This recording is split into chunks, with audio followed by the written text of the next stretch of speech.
I swear I will not kill anyone. Hey guys, welcome to SuperMarcelWorld. So this time we're gonna do a retro review of one of my favorite films of all time.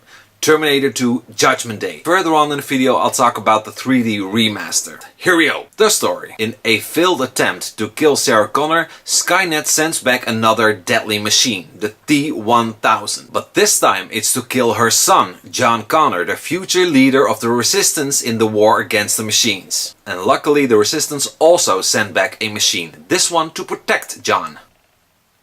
I need your clothes, your boots and your motorcycle. What I like. Linda Hamilton. Now this might be my favorite performance by an actress ever. She's hurt, she's strong, she's vulnerable, she's over the edge, and you can clearly tell she's carrying the weight of the world on her shoulders. It's an amazing and breathtaking performance, and I dare to say it, it's Oscar worthy. Especially the scene that has to be one of my favorite scenes where she's telling Dr. Silberman about her dream, well, more like her nightmare, the nuclear war. She begins to speak so softly but torn, and quickly the heat builds up and the frustration and pain just grows bigger and bigger, and before you know it, she's screaming from the top of her lungs. She's just going mad. She ends up in raging screams. It's amazing. I really dig her performance, and especially this scene, it gets me every single time.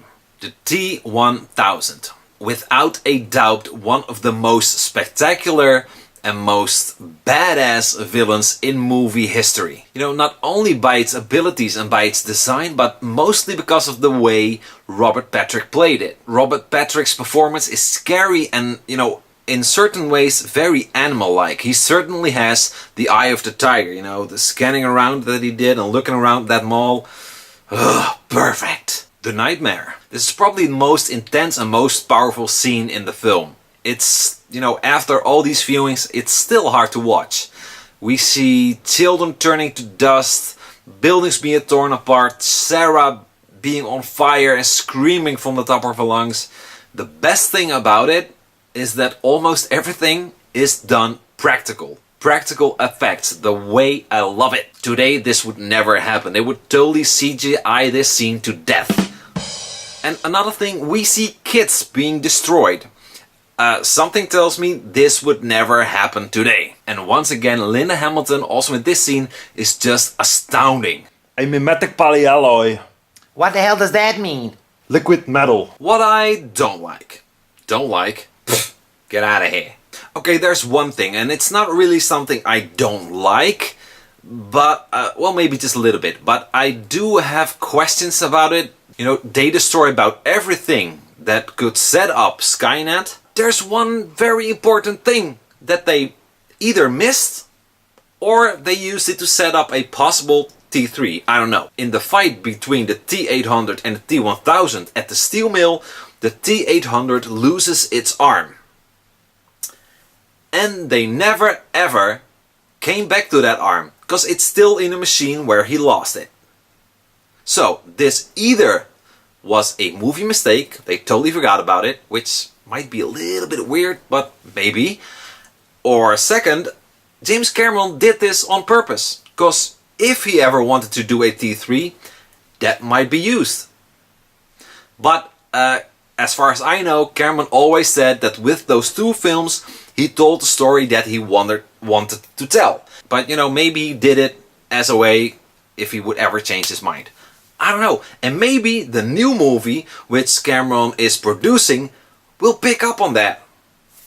So, yeah, if it's a movie mistake, I don't like it, because the T-800 surely would have thought about that. And if it's done on purpose, I don't have anything I don't like about this film. Really.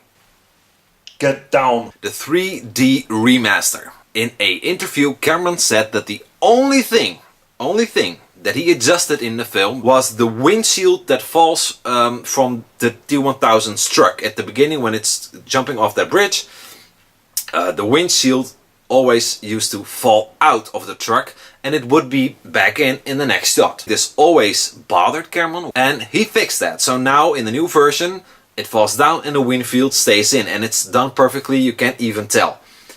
But there's another thing that he changed, and he did not say this in any interview. He said the windshield was the only thing. Not true. There's another thing he changed. And I'm talking about the bike jump. You know, the T800 on his bike going down to that truck and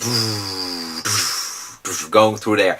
In the original shot, you could clearly, very clearly tell that it was a stunt double. He sure was made to look like Arnold, but you could still clearly tell. But for this 3D remaster, they clearly took Arnold's face and placed it on top of the other one. And it looks absolutely awesome. It really looks cool. So yeah, that's something I spotted, which he did not admit to, but it's clearly changed.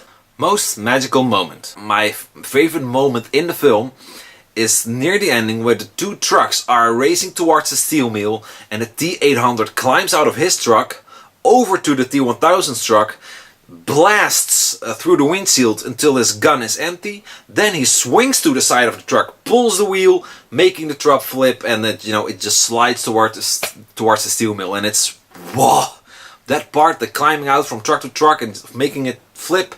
Holy hell, that's so amazingly cool. Mind-blowing. Nerdgasm. I swear I will not kill anyone. Did you know? Kyle Reese. Michael Biehn returned as Kyle Reese for one scene, a dream sequence in which he would visit Sarah in the mental institution and tell her that there's not much time left in the world and that she's got to be strong and she's got to hold on and she's got to fight. And you know, as a Michael Biehn fan, I'm totally in love with that scene. It's too bad it's not in the original version, theatrical version of the film. It's only in the director's cut. But I love that scene. I think Michael Biehn makes every movie better. I think Michael Biehn should be in every frickin' movie, because he makes everything better. I just love this guy. He's awesome. And by the way, over here, T1 on DVD, signed by Michael Biehn. It's okay to be jealous. Linda Hamilton's twin. Linda's twin sister was used twice in the film. Near the end of the film, where the T1000 is mimicking Sarah Connor, and the real Sarah appears behind the T1000 Sarah. That was played by Linda's twin, and she also appears in a scene that is only seen in the director's cut, where they remove the T800's chip, and Linda's sister doubles as Sarah Connor in the mirror, which is supposed to be a mirror, but it's not. But that's also Linda's twin sister. Michael Biehn as the T1000. Originally, Michael Biehn was considered to play the T1000. You know, it would not really be Kyle Reese, of course, but the T1000 would be taking his form, which would totally be badass. It, you know, I think I read they didn't do it because it might confuse audiences, but it would be really cool story-wise. It would totally mess with Sarah. That would have been really cool. Robert Patrick was amazing, but you know, it just makes you wonder, what if? Overall, T2 is just magical. It's one of those few films where everything just comes together perfectly, from the special effects to the creation of the characters, the music, Linda Hamilton's performance, it's the T1000's design, it's Arnold being the best he's ever been, all the work by the Stan Winston group, and you know, just the way everything is executed is just perfect and magical. It has my never-ending love. I give Terminator 2 Judgment Day 5 out of 5 endoskeleton arms. How do you guys feel about the movie? Let me know below. Let me know what you liked, what you didn't like.